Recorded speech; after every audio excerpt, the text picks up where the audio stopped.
The Inn by Guy de Maupassant. Resembling in appearance all the wooden hostelries of the high Alps situated at the foot of glaciers in the barren rocky gorges that intersect the summits of the mountains, the Inn of Schwarenbach serves as a resting place for travellers crossing the Gemini Pass. It remains open for 6 months in the year, and is inhabited by the family of Jean Hauser. Then, as soon as the snow begins to fall and fill the valley so as to make the road down to Lecce impassable, the father and his 3 sons go away and leave the house in charge of the old guide, Gaspard Hari, with the young guide Ulrich Kunsi and Sam, the great mountain dog. The 2 men and the dog remain till the spring in their snowy prison, with nothing before their eyes except the immense white slopes of the Balmhorn, surrounded by light, glistening summits, and are shut in, blocked up and buried by the snow which rises around them, and which envelops, binds, and crushes the little house, which lies piled on the roof, covering the windows, and blocking up the door. It was the day on which the Hauser family were going to return to Lecce, as winter was approaching, and the descent was becoming dangerous. The 3 mules started first, laden with baggage and led by the 3 sons. Then the mother, Chienne Hauser, and her daughter Louise mounted a 4th mule and set off in their turn, and the father followed them, accompanied by the 2 men in charge, who were to escort the family as far as the brow of the descent. First of all they passed round the small lake, which was now frozen over, at the bottom of the mass of rocks which stretched in front of the inn, and then they followed the valley, which was dominated on all sides by the snow-covered summits. A ray of sunlight fell into that little white, glistening, frozen desert, and illuminated it with a cold and dazzling flame. No living thing appeared among this ocean of mountains. There was no motion in this immeasurable solitude, and no noise disturbed the profound silence. By degrees the young guide Ulrich Kunsi, a tall, long-legged Swiss, left old man Hauser and old Gaspard behind, in order to catch up the mule which bore the 2 women. The younger one looked at him as he approached, and appeared to be calling him with her sad eyes. She was a young, fair-haired little peasant girl, whose milk-white cheeks and pale hair looked as if they had lost their colour by their long abode amid the ice. When he had got up to the animal she was riding, he put his hand on the crupper and relaxed his speed. Mother Hauser began to talk to him, enumerating with the minutest details all that he would have to attend to during the winter. It was the first time that he was going to stay up there, while old Harry had already spent 14 winters amid the snow, at the inn of Schwarenbach. Ulrich Kunsi listened, without appearing to understand, and looked incessantly at the girl. From time to time he replied, "Yes, Madame Hauser," but his thoughts seemed far away, and his calm features remained unmoved. They reached Lake Dauber, whose broad frozen surface extended to the end of the valley. On the right one saw the black, pointed, rocky summits of the Daubenhorn beside the enormous moraines of the Lohmen glacier, above which rose the Wildstrubel. As they approached the Gemini Pass, where the descent of the Lecce begins, they suddenly beheld the immense horizon of the Alps of the Valais, from which the broad, deep valley of the Rhone separated them. In the distance there was a group of white, unequal, flat, or pointed mountain summits which glistened in the sun. The Mischabel, with its 2 peaks, the huge group of the Weisshorn, the heavy Bruneghorn, the lofty and formidable pyramid of Mount Cervin, the slayer of men, and the Dent Blanche, that monstrous coquette. Then beneath them, in a tremendous hole at the bottom of a terrific abyss, they perceived Lecce, where houses looked as grains of sand which had been thrown into that enormous crevice that is ended and closed by the Gemini and which opens down below on the Rhone. The mule stopped at the edge of the path, which winds and turns continually, doubling backward, then fantastically and strangely along the side of the mountain, as far as the almost invisible little village at its feet. The women jumped into the snow, and the two old men joined them. "Well," Father Hauser said, "good-bye, and keep your spirits till next year, my friends." And old Harry replied, "Till next year." They embraced each other, and then Madame Hauser in her turn offered her cheek, and the girl did the same.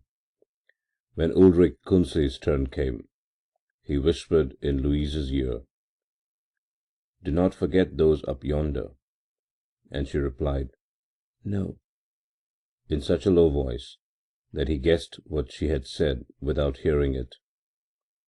"Well, adieu," Jean Hauser repeated, "and don't fall ill." And going before the two women, he commenced the descent, and soon all three disappeared at the first turn in the road, while the two men returned to the inn at Schwarenbach. They walked slowly, side by side, without speaking. It was over, and they would be alone together for 4 or 5 months. Then Gaspard Hari began to relate his life last winter. He had remained with Michael Canol, who was too old to stand it, for an accident might happen during that long solitude. They had not been dull, however. The only thing was to make up one's mind to it from the first, and in the end one would find plenty of distraction, games, and other means of whiling away the time. Ulrich Kunsi listened to him with his eyes on the ground, for in his thoughts he was following those who were descending to the village. They soon came in sight of the inn, which was, however, scarcely visible, so small did it look, a black speck at the foot of that enormous billow of snow. And when they opened the door, Sam, the great curly dog, began to romp around them. "Come, my boy," old Gaspard said, "we have no women now, so we must get our own dinner ready. Go and peel the potatoes." And they both sat down on wooden stools and began to prepare the soup. The next morning seemed very long to Kunsi. Old Harry smoked and spat on the hearth, while the young man looked out of the window at the snow-covered mountain opposite the house. In the afternoon he went out, and going over yesterday's ground again, he looked for the traces of the mule that had carried the two women.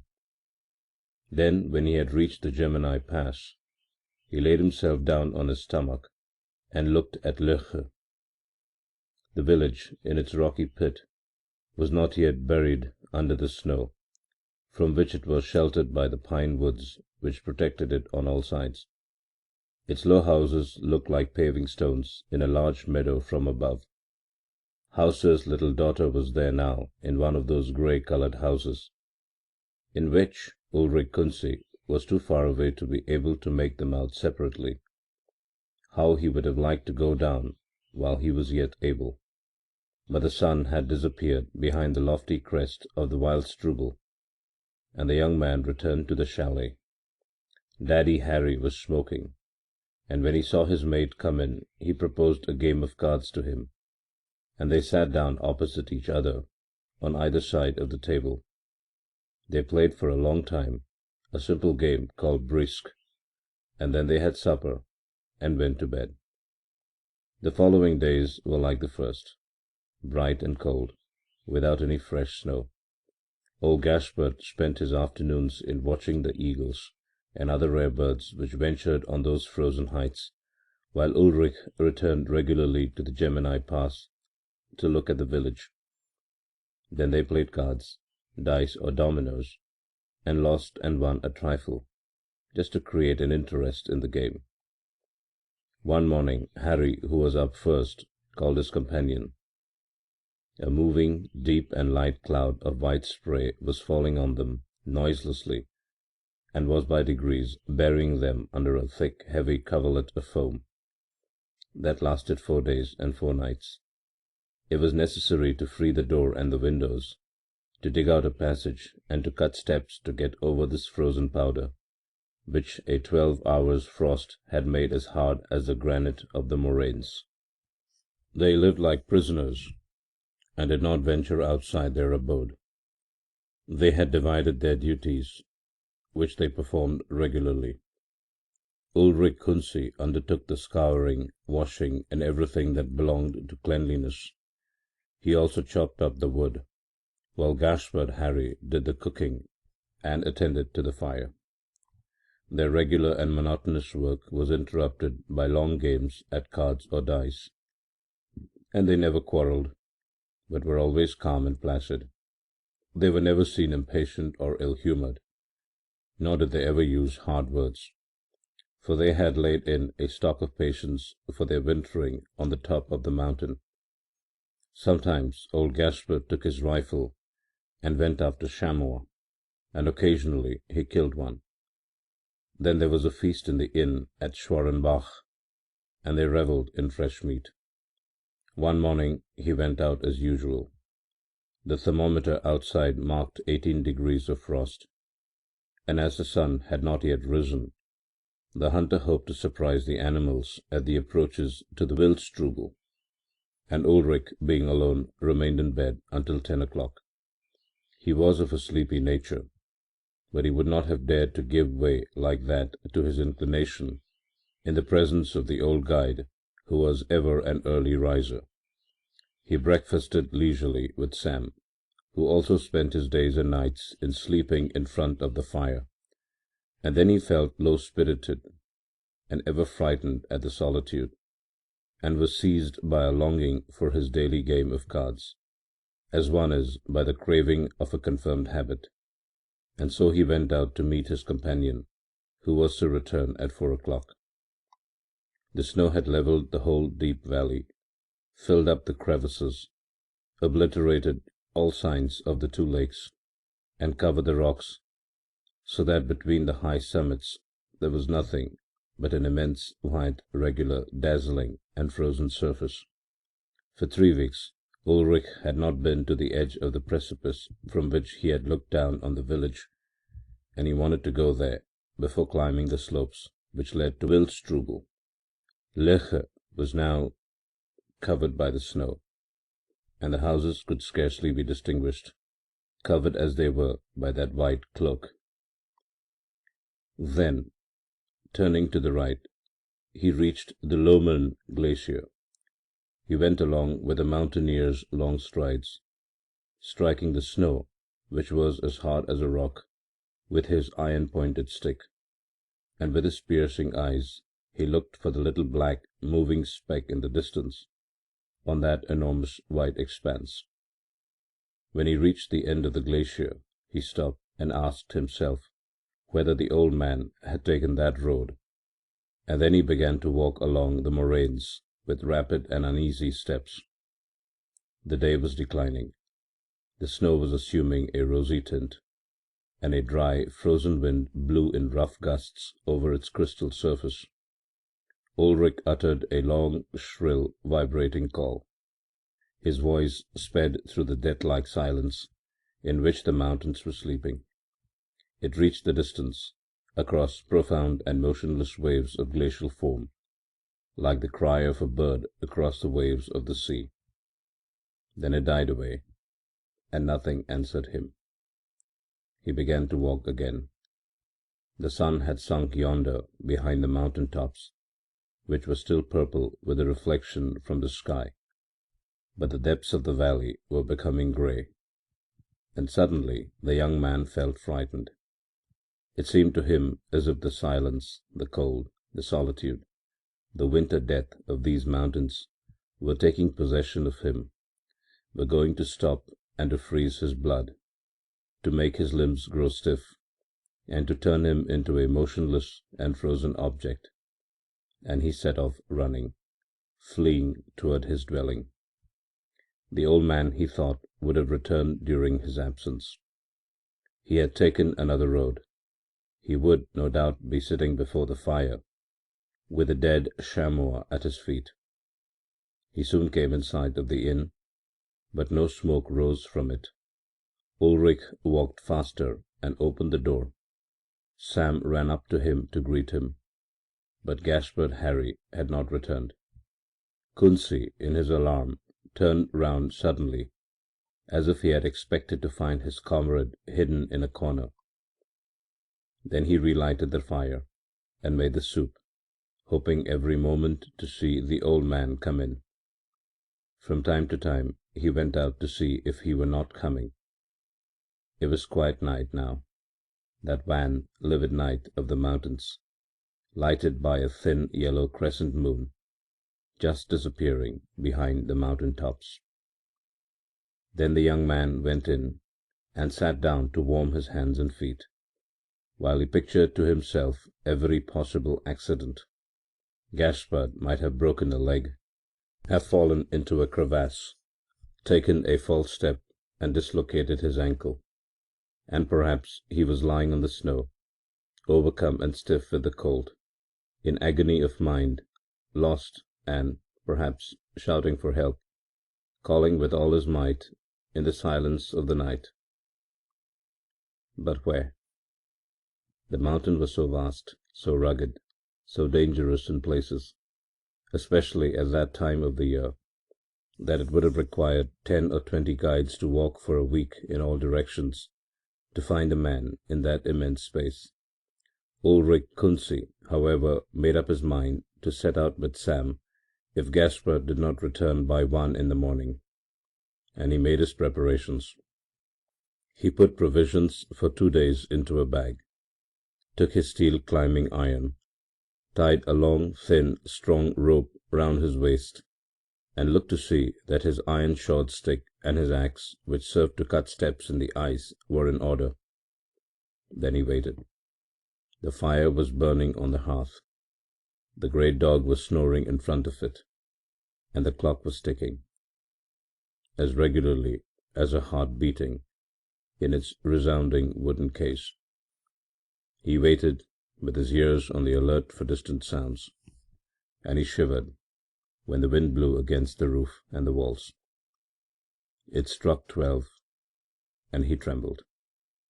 Then, frightened and shivering, he put some water on the fire, so that he might have some hot coffee before starting, and when the clock struck 1, he got up, woke Sam, opened the door, and went off in the direction of the Wildstrubel. For 5 hours he mounted, scaling the rocks by means of his climbing iron, cutting into the ice, advancing continually, and occasionally hauling up the dog, who remained below at the foot of some slope that was too steep for him, by means of the rope. It was about 6 o'clock when he reached one of the summits to which old Gaspard often came after chamois, and he waited till it should be daylight. The sky was growing pale overhead, and a strange light, springing nobody could tell whence, suddenly illuminated the immense ocean of pale mountain summits, which extended for 100 leagues around him. One might have said that this vague brightness arose from the snow itself and spread abroad in space. By degrees the highest distant summits assumed a delicate pink flesh colour, and the red sun appeared behind the ponderous giants of the Bernese Alps. Ulrich Kunsi set off again, walking like a hunter, bent over, looking for tracks, and saying to his dog, "Seek, old fellow, seek." He was descending the mountain now, scanning the depths closely, and from time to time shouting, uttering a loud, prolonged cry, which soon died away in that silent vastness. Then he put his ear to the ground to listen. He thought he could distinguish a voice, and began to run, and shouted again, but he heard nothing more, and sat down, exhausted and in despair. Toward midday he breakfasted, and gave Sam, who was as tired as himself, something to eat also, and then he recommenced his search. When evening came he was still walking, and he had walked more than 30 miles over the mountains. as he was too far away to return home, and too tired to drag himself along any further, he dug a hole in the snow and crouched in it with his dog under a blanket which he had brought with him, and the man and dog lay side by side, trying to keep warm, but frozen to the marrow nevertheless. Ulrich scarcely slept, his mind haunted by visions, and his limbs shaking with cold. Day was breaking when he got up. His legs were as stiff as iron bars, and his spirits so low he was ready to cry with anguish, while his heart was beating so that he almost fell over with agitation when he thought he heard a noise. Suddenly he imagined that he was also going to die of cold in the midst of this vast solitude, and the terror of such a death roused his energies and gave him renewed vigor. He was descending toward the inn, falling down and getting up again, and followed at a distance by Sam, who was limping on three legs, and they did not reach Schwarenbach till 4 o'clock in the afternoon. The house was empty, and the young man made a fire, had something to eat, and went to sleep, so worn out that he did not think of anything more. He slept for a long time, for a very long time, an irresistible sleep, but suddenly a voice, a cry, a name, "Ulrich!" aroused him from his profound torpor and made him sit up in bed. Had he been dreaming? Was it one of those strange appeals which cross the dreams of disquieted minds? No, he heard it still, that reverberating cry, which had entered his ears and remained in his flesh to the tips of his sinewy fingers. Certainly somebody had cried out and called, "Ulrich!" There was somebody there near the house, there could be no doubt of that, and he opened the door and shouted, "Is it you, Gaspard?" with all the strength of his lungs. But there was no reply, no murmur, no groan, nothing. It was quite dark, and the snow looked wan. The wind had risen, that icy wind that cracks the rocks and leaves nothing alive on those deserted heights, and it came in sudden gusts, which were more parching and more deadly than the burning wind of the desert. And again Ulrich shouted, "Gaspard! Gaspard! Gaspard!" And then he waited again. Everything was silent on the mountain. Then he shook with terror, and with a bound he was inside the inn, when he shut and bolted the door, and then he fell into a chair, trembling all over, for he felt certain that his comrade had called him at the moment he was expiring. He was sure of that, as sure as one is of being alive or of eating a piece of bread. Old Gaspard Hari had been dying for 2 days and 3 nights somewhere, in some hole, in one of those deep, untrodden ravines whose whiteness is more sinister than subterranean darkness.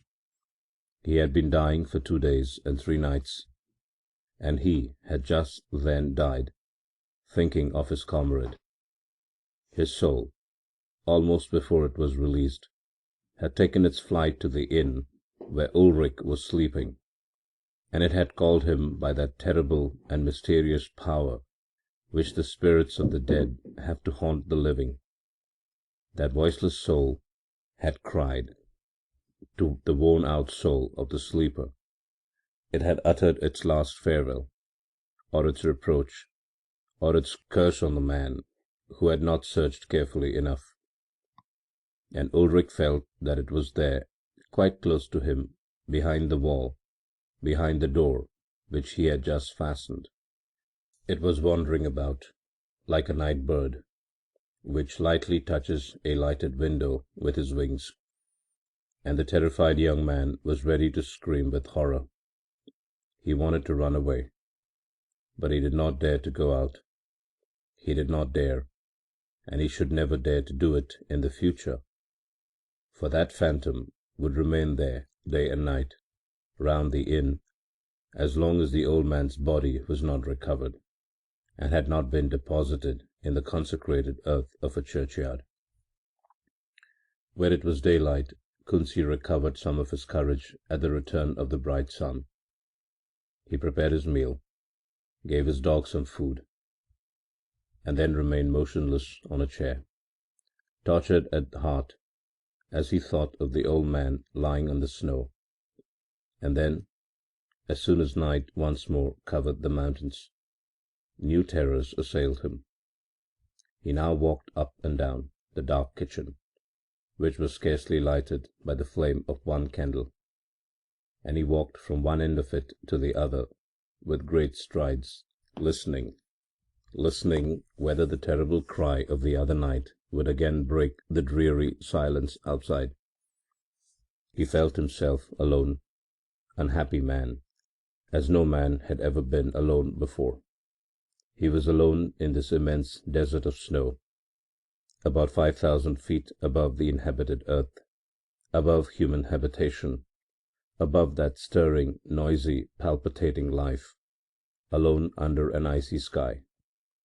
A mad longing impelled him to run away, no matter where, to get down to Loeche by flinging himself over the precipice, but he did not even dare to open the door, as he felt sure that the other, the dead man, would bar his road, so that he might not be obliged to remain up there alone. Toward midnight, tired with walking, worn out by grief and fear, he at last fell into a doze in his chair, for he was afraid of his bed, as one is of a haunted spot. But suddenly the strident cry of the other evening pierced his ears, and it was so shrill that Ulrich stretched out his arms to repulse the ghost, and he fell backward with his chair. Sam, who was awakened by the noise, began to howl as frightened dogs do howl, and he walked all about the house trying to find out where the danger came from. When he got to the door, he sniffed beneath it, smelling vigorously, with his coat bristling and his tail stiff, while he growled angrily. Kunsi, who was terrified, jumped up, and holding his chair by one leg, he cried, "Don't come in, or I shall kill you." And the dog, excited by his threat, barked angrily at that invisible enemy who defied his master's voice. By degrees, however, he quieted down and came back and stretched himself in front of the fire, but he was uneasy, and he kept his head up and growled beneath his teeth. Ulrich, in turn, recovered his senses, but as he felt faint with terror, he went and got a bottle of brandy out of the sideboard, and he drank off several glasses, one after another, at a gulp. His ideas became vague, his courage revived, and a feverish glow ran through his veins. He ate scarcely anything the next day, and limited himself to alcohol, and so he lived for several days, like a drunken brute. As soon as he thought of Gaspard Hari, he began to drink again, and went on drinking until he fell to the ground, overcome by intoxication, and there he remained, lying on his face, dead drunk, his limbs benumbed, and snoring loudly. But scarcely had he digested the maddening and burning liquor than the same cry, "Ulrich," woke him like a bullet piercing his brain, and he got up, still staggering, stretching out his hands to save himself from falling, and calling to Sam to help him, and the dog, who appeared to be going mad like his master, rushed to the door, scratched it with his claws, and gnawed it with his long white teeth, while the young man, with his head thrown back, drank the brandy in draughts, as if it had been cold water, so that it might by and by send his thoughts, his frantic terror, and his memory to sleep again. In 3 weeks He had consumed all his stock of ardent spirits, but his continual drunkenness only lulled his terror, which awoke more furiously than ever as soon as it was impossible for him to calm it. His fixed idea then, which had been intensified by a month of drunkenness, and which was continually increasing in his absolute solitude, penetrated him like a gimlet. He now walked about the house like a wild beast in its cage, putting his ear to the door to listen if the other were there, and defying him through the wall. Then, as soon as he dozed, overcome by fatigue, he heard the voice which made him leap to his feet. At last, one night, as cowards do when driven to extremities, he sprang to the door and opened it, to see who was calling him, and to force him to keep quiet, but such a gust of cold wind blew into his face that it chilled him to the bone, and he closed and bolted the door immediately, without noticing that Sam had rushed out. Then, as he was shivering with cold, he threw some wood on the fire and sat down in front of it to warm himself. But suddenly he started, for something was scratching at the wall and crying. In desperation he called out, "Go away!" but was answered by another long, sorrowful wail. Then all his remaining senses forsook him for sheer fright. He repeated, "Go away!" and turned round to try to find some corner in which to hide, while the other person went round the house to still crying and rubbing against the wall. Ulrich went to the oak sideboard, which was full of plates and dishes and of provisions, and lifting it up with superhuman strength, he dragged it to the door so as to form a barricade. Then piling up all the rest of the furniture, the mattresses, paillasses, and chairs, he stopped up the windows as one does when assailed by an enemy. But the person outside now uttered long, plaintive, mournful groans, to which the young man replied by similar groans, and thus days and nights passed without their ceasing to howl at each other. The one was continually walking round the house and scraped the walls with his nails so vigorously that it seemed as if he wished to destroy them, while the other inside followed all his movements, stooping down and holding his ear to the walls, and replying to all his appeals with terrible cries. One evening, however, Ulrich heard nothing more, and he sat down, so overcome by fatigue that he went to sleep immediately, and awoke in the morning without a thought, without any recollection of what had happened, just as if his head had been emptied during his heavy sleep. But he felt hungry, and he ate. The winter was over, and the Gemini Pass was practicable again, so the Hauser family started off to return to their inn. As soon as they had reached the top of the ascent, the women mounted their mule and spoke about the two men whom they would meet again shortly. They were indeed rather surprised that neither of them had come down a few days before, as soon as the road was open, in order to tell them all about their long winter sojourn. At last, however, they saw the inn, still covered with snow like a quilt. The door and the window were closed, but a little smoke was coming out of the chimney, which reassured old Hauser. On going up to the door, however, he saw the skeleton of an animal which had been torn to pieces by the eagles, a large skeleton lying on its side. They all looked close at it, and the mother said, "That must be Sam." And then she shouted, "Hi, Gaspard!" A cry from the interior of the house answered her, and a sharp cry that one might have thought some animal had uttered. Old Hauser repeated, "Hi, Gaspard!" and they heard another cry similar to the first. Then the three men, The father and the two sons tried to open the door, but it resisted their efforts. From the empty cow stall they took a beam to serve as a battering ram, and hurled it against the door with all their might. The wood gave way, and the boards flew into splinters. Then the house was shaken by a loud voice, and inside, behind the sideboard, which was overturned, they saw a man standing upright, with his hair falling on his shoulders, and a beard descending to his breast, with shining eyes, and nothing but rags to cover him.